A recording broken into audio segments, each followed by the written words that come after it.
Hey, welcome to What If Movie Reviews. The concept is easy. Every year, there are movies that don't get made. The movies that are almost made. Either they lose funding, directors or actors move on, or the studio decides to take it in another direction. For whatever reason, there are a plethora of movies each year that don't quite make it to the theaters. For this episode, we are going back to the early 2000s. After Batman and Robin's failure to appeal to the fans and critics, WB wanted to take the Batman franchise in a different direction.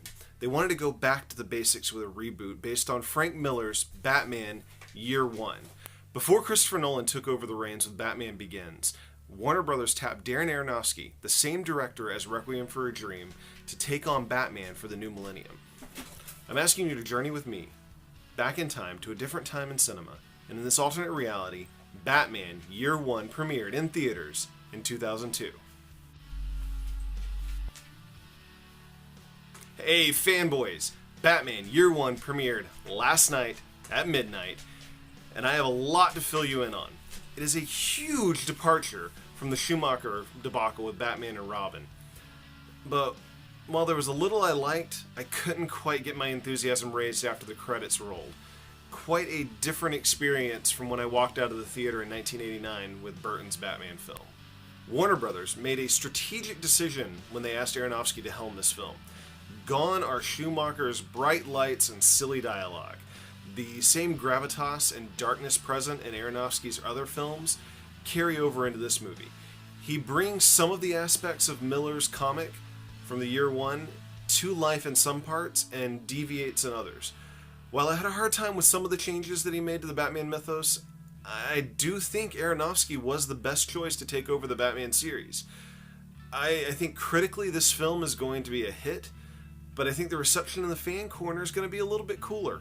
So, the fans were already worried when Aronofsky stated before the film even started filming that he was going to be basing this somewhat on the comic and that he needed to toss out everything you can imagine about Batman to make it work.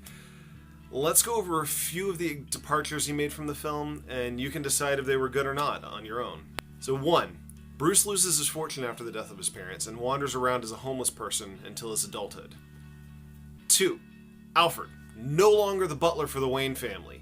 He is a black guy named Big Al that runs a car shop in Gotham. 3. Batmobile.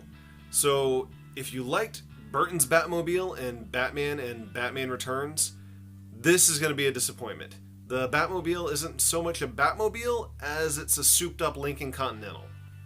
4. Bruce does not travel the world like he did in Year One.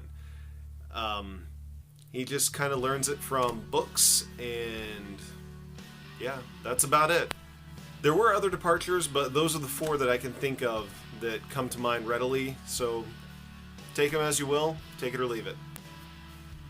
I will say one of the things they got right was the casting of Christian Bale as Batman. Originally, I wasn't sure about how his ability to pull off Batman was going to be, but he may just be the best actor to take on the role.